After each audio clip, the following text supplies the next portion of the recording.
शुभ अपराह्न बच्चों, मैं आपकी हिंदी अध्यापिका आज फिर आपके सामने एक नए अध्याय के साथ प्रस्तुत हूँ। हमने पिछला अध्याय 5 किया था, चित्रकूट में भरत। आज हम करने वाले हैं दंडक वन में 10 वर्ष, यानी कि राम के दंडक वन में कितने वर्ष बिताए हैं? 10 वर्ष। आज हम ये करने वाले हैं। तो प्यारे बच्चों, सबसे पहले हम देखते हैं चित्रकूट से, यानी कि पहले कहाँ रहे थे? चित्रकूट में। चित्रकूट में यानी कि चित्रकूट में भरत से मिले थे। भरत वापस आ गए थे, नगरवासी भी आ गए थे वापस, सेना भी दूर डालती हुई वापस आ चुकी थी। कोलाहल जो था वो समाप्त हो चुका था, यानी कि जो शोर था सेना का वो भी समाप्त हो गया था। 2 दिन बाद चित्रकूट की शांति फिर से वापस आ गई थी। वही फिर पक्षियों का चहचहाना शुरू हो गया था और जो हिरण वगैरह थे वो भी छलांग लगाते हुए, यानी कि कुलाचे मारते हुए वन में घूम रहे थे। कुलाचे मारते हुए यानी कि छलांग लगाते हुए क्या कर रहे थे? घूम रहे थे। राम पर्णकुटी के बाहर एक शिलाखंड पर बैठे थे, एकदम अकेले, यानी कि बिल्कुल शांत, विचार मगन, यानी कि वो सोच रहे थे अपनी अयोध्या के बारे में। फिर चित्रकूट अयोध्या से केवल, क्योंकि वहां से अयोध्या से केवल कितनी दूरी पर था? 4 दिन की दूरी पर था। तो उन्होंने सोचा कि भाई ऐसे तो ये हर रोज आते रहेंगे, रात में हस्तक्षेप होगा, इसलिए उन्होंने सोचा कि अब चित्रकूट से यहाँ से चला जाए। तो फिर वो वहां से चित्रकूट से मुनि अत्रि से विदा लेकर, यानी कि उनसे कह दिया कि भाई अब हम यहाँ से जा रहे हैं। उनसे विदा लेकर कहाँ चलेंगे? दंडक वन को। दंडक वन यानी कि दंडकारण्य। दंडकारण्य क्या होता है? दंडक प्लस अरण्य। अरण्य यानी कि जंगल। तो उस जंगल का क्या नाम था? दंडक। दंडक वन में क्या थे? वन में तपस्वियों का आश्रम था, यानी कि उस दंडक अरण्य में, उस जंगल में, उस वन में क्या था? तपस्वियों का, यानी कि तपस्या करने वाले जो ऋषि थे, मुनि थे, उनका आश्रम था। लेकिन वहीं पर क्या थे भाई? दुष्ट मायावी राक्षस भी रहते थे। दुष्ट मायावी राक्षस क्या थे? राक्षस वो होते हैं, मायावी कौन होते हैं? जो अपना रूप बदलते रहते हैं। और वो क्या करते थे? वो अनुष्ठानों में विघ्न डालते थे। अनुष्ठानों में क्या करते थे? वो विघ्न डालते थे। विघ्न डालते थे यानी कि उनको बस खत्म कर देते। अनुष्ठानों को क्या कर देते? अनुष्ठान क्या होते हैं? जो धार्मिक पूजा होती है, जो धार्मिक करते होते हैं, धार्मिक कार्य। अनुष्ठान क्या होते हैं? धार्मिक करते हैं या धार्मिक जो पूजा वगैरह होती है उसमें विघ्न डालते थे। उसमें क्या करते थे? ये बाधा डालते थे। कौन? मायावी राक्षस, अलग अलग रूप बनाकर। फिर ऋषि मुनियों ने कहा राम से कि भाई इन राक्षसों का क्या कर दिया जाए? भाई संहार कर दिया जाए, यानी कि इनको मार डाल दिया जाए। लेकिन सीता क्या चाहती थी? सीता चाहती थी कि भाई जब हमें ये राक्षस परेशान ही नहीं कर रहे हैं, ये दत्ते यानी कि ये जो राक्षस है वो हमें जब परेशान ही नहीं कर रहे हैं, तो इनका संहार क्यों किया जाए, अर्थात इनको क्यों मारा जाए? यानी कि सीता नहीं चाहती थी कि भाई राम उनको मारे। ठीक है। फिर राम ने उनको समझाया कि भाई हम अकारण से इनको नहीं मार रहे हैं, बल्कि ये क्या कर रहे हैं? ऋषियों को, मुनियों को, तपस्वियों को परेशान कर रहे हैं, इस कारण से हम इनका विनाश कर रहे हैं। ये मायावी है और क्या कर रहे हैं? ये ऋषियों की रक्षा की प्रतिज्ञा मैंने कर रखी है, इसलिए मैं इनको मारूंगा। फिर राम, लक्ष्मण और सीता दंडकारण्य में कितने वर्ष तक रहते हैं? 10 वर्ष तक वो रहते हैं। कितने वर्ष बिताते हैं? 10 वर्ष तक। ठीक है। 10 वर्ष में बिताते हुए क्या करते हैं? अपना स्थान, अपना आश्रम बदलते रहते हैं, यानी कि इन 10 वर्षों में ही वो क्या कर रहे हैं? अपना स्थान बदलते रहते हैं। सबसे पहले वो कहाँ पर जाते हैं? शरभंग मुनि के आश्रम में जाते हैं। वन तो वही है, लेकिन आश्रम कौन सा है? शरभंग मुनि का आश्रम है। शरभंग मुनि क्या दिखाते हैं? उनको हड्डियों का ढेर दिखाते हैं। हड्डियों का ढेर दिखाते हैं मतलब जो राक्षस थे उन्होंने उन मुनियों को खा लिया था, उनकी हड्डियों के ढेर वहां पर उन्हें दिखाए। फिर सुतीक्षण मुनि मिलते हैं। उनको क्या कहते हैं? राक्षसों के अत्याचार की कहानियां हमको सुनाते हैं कि कैसे राक्षसों ने हमारे ऊपर अत्याचार किए। सुतीक्षण मुनि कहते हैं कि भाई आप अगस्त्य ऋषि से भेंट करो, यानी कि अगस्त्य ऋषि से भेंट करने के लिए कौन कहते हैं? सुतीक्षण कहते हैं। किनको? राम। फिर वो क्या करते हैं? अगस्त्य से ऐसे ऋषि थे जो विंध्याचल पर्वत को पार करने वाले पहले मुनि थे। कौन थे ये? विंध्याचल को पार करने वाले पहले मुनि थे, यानी कि विंध्याचल तक कोई किसी भी ऋषि को पहुंचने ही नहीं दिया जाता था। राक्षस पहले ही उनको मार देते थे। एक ऐसे अकेले ऐसे ऋषि थे जो विंध्याचल तक पहुंचे थे। कौन से थे वो? अगस्त्य से। ठीक है। सीता ने वनवास का शेष समय कहाँ पर बिताया, यानी कि जो बीत गया था उसके पश्चात वहीं पर पंचवटी में अपना समय बिताया। और पंचवटी में इन्होंने क्या बना रखी, एक सुंदर कुटिया बना रखी, यानी कि एक सुंदर झोपड़ी बना ली थी। और उस सुंदर झोपड़ी को बनाने के बाद तो वह पंचवटी और भी सुंदर हो गई थी, पहले ही सुंदर थी, वहाँ पर प्राकृतिक दृश्य बहुत ही सुंदर था, लेकिन जैसे ही कुटी बनाई वो दृश्य और बहुत सुंदर हो। फिर पंचवटी के मार्ग में ही राम को एक विशालकाय गिद्ध मिला, विशालकाय गिद्ध मिला यानी कि बहुत बड़ा गिद्ध मिला, जिसका नाम क्या था, जटायु था। लक्ष्मण ने सोचा कि भाई ये कोई मायावी राक्षस है, इसलिए उसको मारना चाहा, लेकिन फिर जटायु ने कहा कि भाई मैं तो तुम्हारे पिता राजा दशरथ का क्या हूँ भाई, दोस्त हूँ, मित्र हूँ, वन में तुम्हारी सहायता करूँगा, आप दोनों बाहर जाएंगे तो सीता की रक्षा मैं करूँगा। राम ने जटायु को धन्यवाद दिया कि भाई बहुत बहुत धन्यवाद आपका, और फिर वो क्या करे, आगे चलते हैं, उन्हें प्रणाम करके आगे बढ़ गए।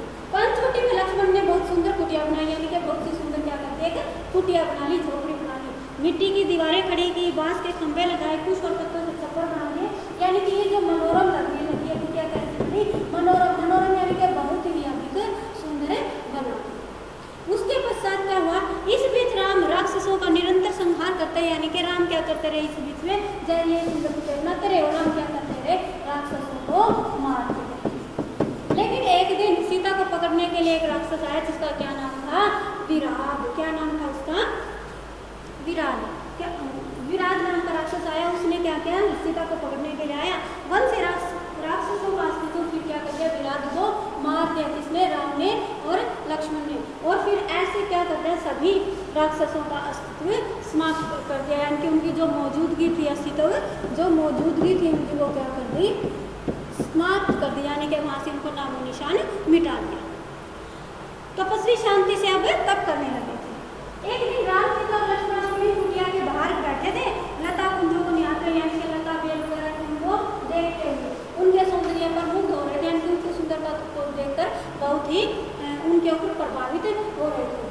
तभी वहां पर कौन आ गई थी, रावण की जो बहन थी, कौन, शूर्पणखा। कौन थी भाई, शूर्पणखा। वो क्या हो गई भाई, राम को देखकर उसके ऊपर मोहित हो गई, उसकी सुंदरता को देखकर उसके ऊपर मोहित हो गई, यानी कि उसको पसंद करने लगी। लेकिन फिर उसने अपना चेहरा देखा पानी के अंदर, वो कैसी थी, विकृत चेहरा, यानी कि बिल्कुल मुरझाया हुआ सा, बेकार सा चेहरा, जो सुंदर नहीं दिखता हो, जिसके ऊपर क्या थी, मुंह के ऊपर झुर्रियाँ लगी हुई थी। झुर्रियाँ यानी कि जैसे बूढ़े हो जाते हैं तब झुर्रियाँ आ जाती हैं, यानी कि बूढ़े होने के संकेत मिलते हैं। तो फिर उसने क्या किया, वो तो उसके मोह में आसक्त थी, यानी कि मोह में पड़ी हुई थी, किसके, राम के। तो उसने, मायावी थी, राक्षस तो थी मायावी थी, इसलिए उसने क्या रूप धारण कर लिया, सुंदर स्त्री का रूप धारण कर लिया। क्या किया उन्होंने, सुंदर स्त्री का रूप धारण कर लिया। उसके पश्चात क्या हुआ, फिर शूर्पणखा राम से विवाह करना चाहती थी। शूर्पणखा क्या करना चाहती थी, राम से विवाह करना चाहती थी, इसलिए वो राम के पास गई और कहा कि भाई मैं आपके ऊपर मोहित हूँ और मैं आपसे विवाह करना चाहती हूँ। तो फिर राम ने समझाया कि भाई मेरा तो विवाह हो चुका है और मैं आपसे विवाह नहीं कर सकता। फिर वह लक्ष्मण के, राम ने कहा कि तुम लक्ष्मण के पास चले जाओ, और फिर वह लक्ष्मण के पास चली जाती है, और लक्ष्मण कहता है कि मैं तो क्या हूँ, राम का एक दास हूँ, और तुम्हें क्या बनकर रहना पड़ेगा, फिर एक दासी बनकर रहना पड़ेगा, इसलिए तुम मेरे पास मत रहो, मैं तुम्हें अपनी पत्नी नहीं बना सकता। फिर ऐसे ही दोनों भाइयों के बीच में जाते हैं, एक बार राम के पास जाती है, फिर लक्ष्मण के पास जाती है, और जब दोनों ही उनको इनकार कर देते हैं तो वो क्रोध में आ जाती है, और क्रोध में क्या करती है, वह सीता के ऊपर झपट्टा मारती है, यानी कि सीता को नुकसान पहुंचाना चाहती है। क्यों, क्योंकि वह सोच रही है कि केवल इसी के कारण राम मुझसे शादी नहीं कर रहे हैं, राम मुझसे विवाह नहीं कर रहे हैं। तब लक्ष्मण क्या करता है, लक्ष्मण शूर्पणखा के नाखून काट देता है। क्या करता है, नाखून काट देता है। फिर शूर्पणखा पुकारती हुई खरदूषण के पास चली जाती है, खरदूषण के पास चली जाती है। कौन है ये खरदूषण, इसके सौतेले भाई हैं, यानी कि सगे भाई हैं, ऐसे ही सौतेले भाई हैं। फिर क्या करते हैं, खर और दूषण 14 राक्षसों को भेजते हैं राम के से युद्ध करने के लिए, लेकिन राम क्या करता है, उन 14 राक्षसों का विनाश कर देता है, उनको मार देता है। फिर क्या करते हैं, खरदूषण स्वयं जाते हैं राक्षसों की पूरी सेना लेकर राम से युद्ध करने के लिए। फिर दोनों के बीच युद्ध होता है, किस किस के बीच, राम के बीच और खरदूषण के बीच क्या होता है, युद्ध होता है। लेकिन राम खर और दूषण सहित राक्षस सेना को धराशाही कर देता है, यानी कि धराशाही कर देता है, यानी वो उसके पेट पर लेटा देता है, के घाटे उतार देता है, उसके धराशाही कर देता है, पृथ्वी पर लेटा देना, यानी कि उनको मृत्यु के घाटे उतार देना। कुछ पिछलग्गु राक्षस बनते हैं। पिछलग्गु क्या होते हैं, पीछे चलने वाले, यानी कि जो उनके पीछे चल रहे थे, पीछे चलने वाले जो राक्षस बनते हैं वो भाग जाते हैं। फिर एक राक्षस होता है एकंपन। कौन होता है एकंपन, वो कहाँ पर चला जाता है, लंकापति के पास, लंकापति यानी कि राजा रावण के पास चला जाता है और उस घटना के बारे में पूरा विवरण देता है, यानी कि उस पूरी घटना को बताता है और कहता है कि भी इसका क्या उपाय है, राम को हराने का क्या उपाय है, केवल एक ही उपाय है, क्या, सीता का अपहरण, यानी कि सीता का अपहरण कर लिया जाए। क्या किया जाए, सीता का अपहरण किया जाए। उसने बताया कि भी राम के पास है ना बहुत ही विलक्षण शक्तियाँ हैं, विलक्षण शक्तियाँ हैं। किसने बताया, ये एकंपन बता रहा है किसको, रावण को। विलक्षण शक्तियाँ हैं यानी कि अद्भुत शक्तियाँ हैं, किसके पास है, राम के पास। किसके पास है अद्भुत शक्तियाँ, राम के पास हैं। उन्हें कोई नहीं मार सकता, इसका केवल एक ही उपाय है। वो क्या उपाय बताया उन्होंने, कि भाई सीता का अपहरण कर लिया जाए। तो वो चल पड़ते हैं सीता का अपहरण करने के लिए। रास्ते में उन्हें कौन मिलते हैं, फिर एक मारीच, जो हमने अध्याय 2 में पढ़े थे। अध्याय 2 में हमने पढ़ा था मारीच कौन था, मारीच ताड़का का पुत्र था और ताड़का का वध पहले ही राम ने कर दिया था।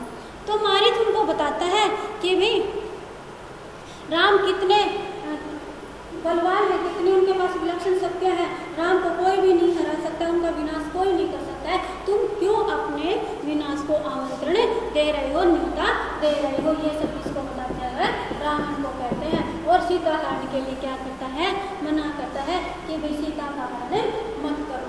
क्यों, क्योंकि राम क्या है, राम के पास बहुत अधिक शक्तियाँ हैं, उनकी शक्ति बहुत अधिक है, इसलिए रावण क्या करता है, फिर वापस से लौट जाता है, यानी कि मारीच की बात उनको समझ में आ जाती है और वो क्या करते हैं, वापस से लौट जाते हैं।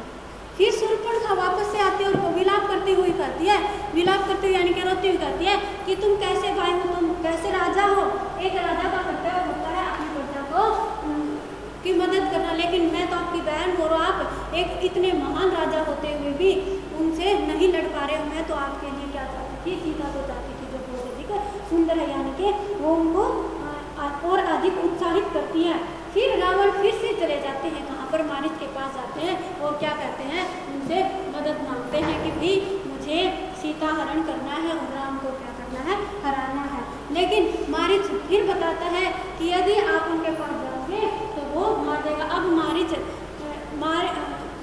रावण भी समझ जाता है कि भाई मारीच वहाँ नहीं जाना चाहता, तो फिर मारीच से कहता है कि भाई यदि तुम नहीं चलोगे तो मैं मार दूंगा और चलोगे तो राम मारेंगे, तो इसलिए तुम्हारे पास वो कोई भी चारा नहीं है। मारीच रावण को लेकर रावण के साथ चला जाता है। दोनों कहाँ पर चले जाते हैं, पंचवटी में। पंचवटी में जहाँ राम लक्ष्मण सीता रह रहे होते हैं।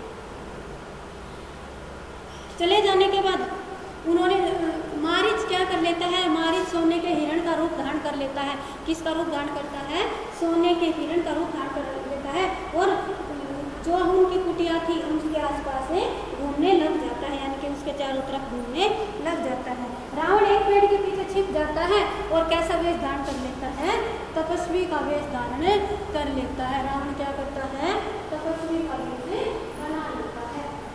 इसके पश्चात क्या होता है,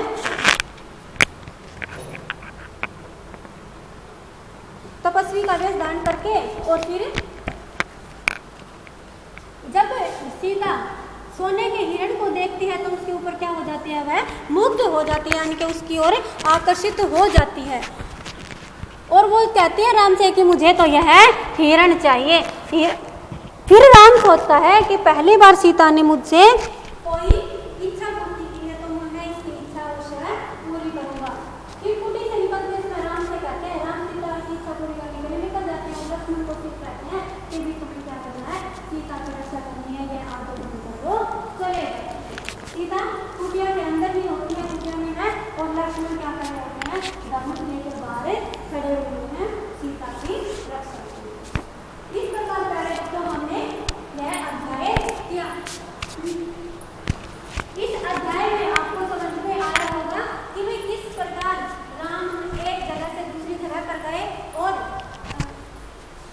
तब उन्होंने राक्षसों का विनाश किया।